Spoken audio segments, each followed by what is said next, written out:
Okay, it's just been announced that the Gary International Airport has acquired the Griffith Merrillville Airport for $1.8 million, and of course, with the Griffith Merrillville Airport, it's on some back road that nobody would know it was ever there unless you drove down that road repeatedly. But Gary International has said that they are excited to acquire this local airport and bolster our short and long term aviation offerings, said the GCIA Authority Chairman Pete Buzlowski in a press release. I'm not sure if I said that name right, but you know. Now, the past decade of strong planning, the investments and growth of our airport, it has put them in a position where they can acquire this new asset, helping sustain our local aviation offerings while building for the future as well. Sorry about that. The Gary Airport had funded the acquisition through budget planning, and that process began back in 2022. Now, the Federal Aviation Administration and Indiana Department of Transportation helped make the Griffith Merrillville Airport ready for sale by making it eligible for federal and state funding. The city of Gary and the town of Griffith also helped coordinate the transaction. Now, it's been a privilege to work with the GCIA and Griffith Merrillville throughout this process, said the INDOT State Aviation Director, Marty Blake. Now, the Griffith Merrillville is a key reliever airport in the Indiana aviation system. Now, back in 2015, the Gary Airport has grown significantly, and they expanded the runway about to almost 9,000 feet. Now, I've never been to the Gary Airport, so I wouldn't know. And now that particular upgrade made it the second longest after O'Hare International Airport.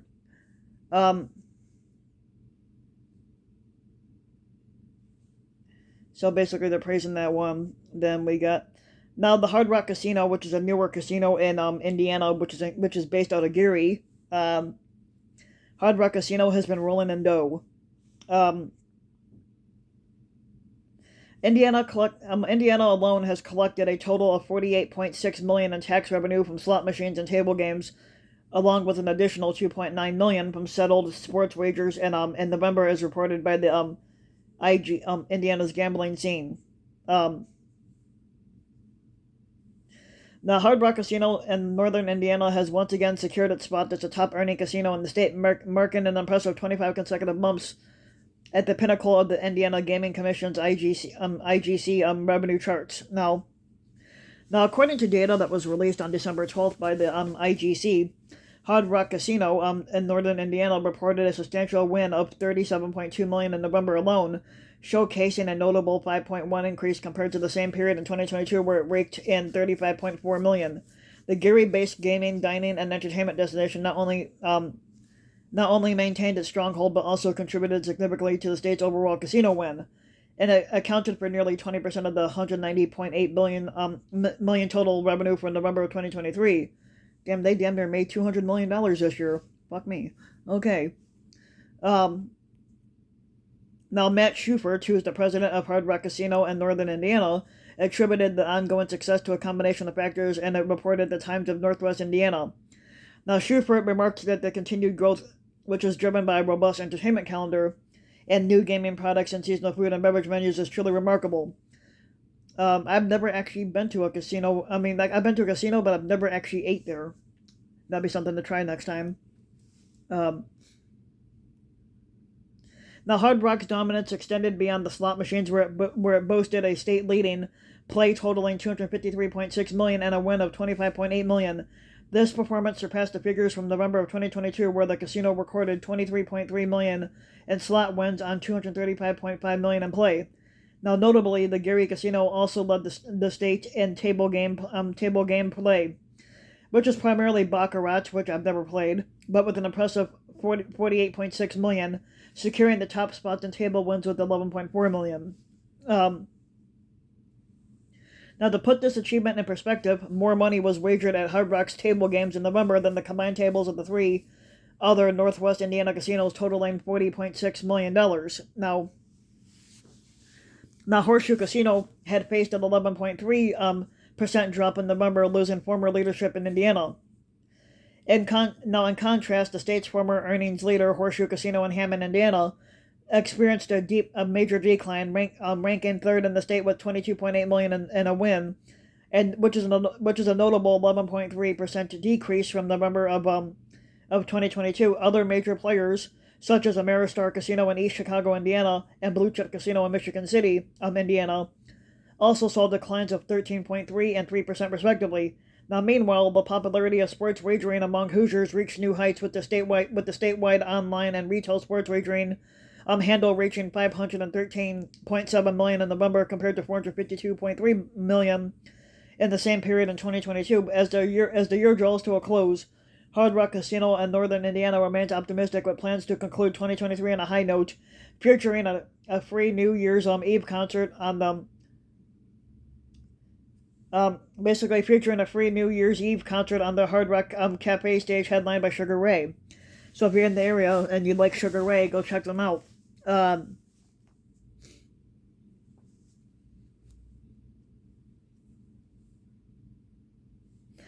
car dealership had called 911 on a woman in Highland Park because she had a $30,000 cashier's check and they believed it to be fake when it wasn't. Sadie Crockett, a black woman, has filed a racial discrimination lawsuit against McGrath Kia in Highland Park.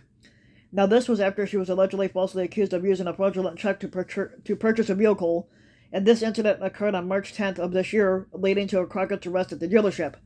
Now, Crockett was accompanied by her 82-year-old uncle, Enoch Graves, and they went to McGrath Kia with a cashier's check from Fifth Third Bank intending to buy a vehicle. The cashier's check intended as a birthday gift was verified by the bank, and the dealership also confirmed its legitimacy. But despite the prior approvals, Crockett encountered unwelcoming behavior from the predominantly all-white staff upon arrival. After test driving a used Chevy Blazer LT and submitting the cashier's check, the dealership erroneously called the bank and failed to verify that the check was accurate. Instead they called 911, and subsequently the Highland Park Police Department, according to reports. The lawsuit claims that the dealership deviated from its policy to return checks and decline the sale when validity was in question. But the car dealership called the police based solely on Crockett's race. She was wrongfully arrested and charged with felony forgery, causing emotional distress and a nervous breakdown. But it wasn't until July 18th, 4 months later, that the Lake County State's Attorney's Office determined the check was not fraudulent and all charges were dropped against her.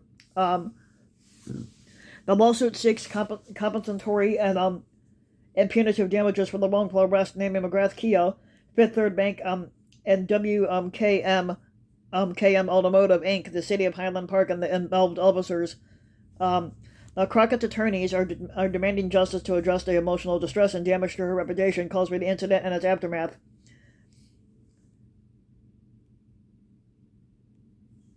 You know how we always heard stories about corrupt cops, but how can one corrupt cop be responsible for over 230 wrongful convictions without anyone catching on?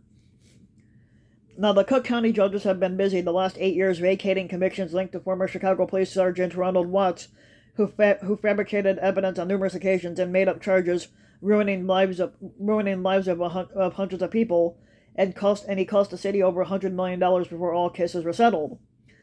Now, the aftermath of a corrupt former Chicago Police Sergeant Ronald Watts continues to unfold as the city confronts the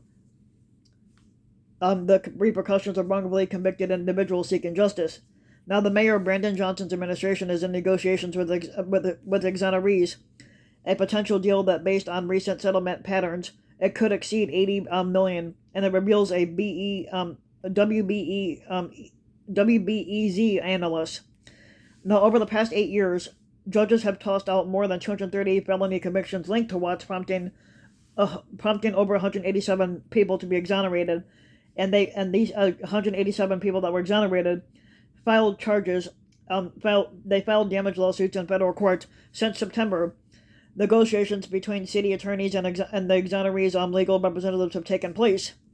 Now, WBEZ estimates, based on city payouts and reverse convictions, they suggest potential settlements of $81.6 million, considering the exonerees collectively spent about 270 years behind bars.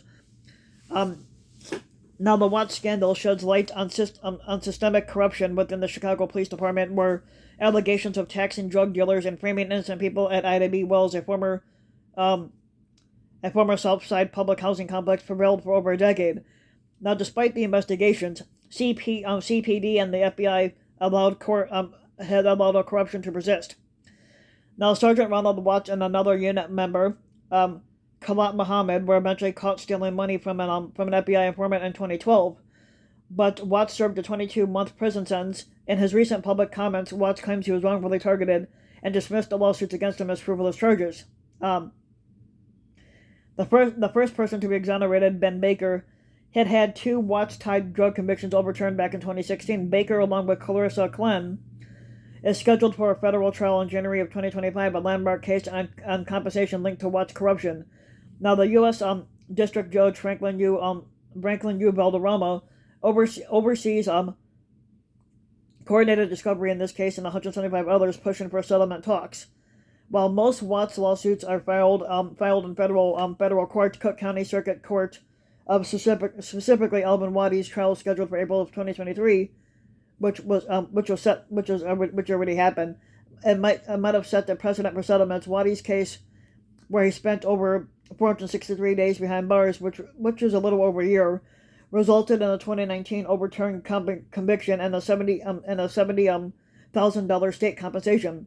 As the city grapples with potential payouts exceeding $80 million, it faces a day of reckoning, prompting questions about police corruption, accountability, and the responsibility of the Chicago Police Department in allowing corruption to thrive in that area. So if you like the video, you can give the video a like and subscribe to my channel, RBW King. You can also hit the notification bell so that you'll be notified when a new video comes out, and thanks for listening. And also leave a comment, let me know what you think. So...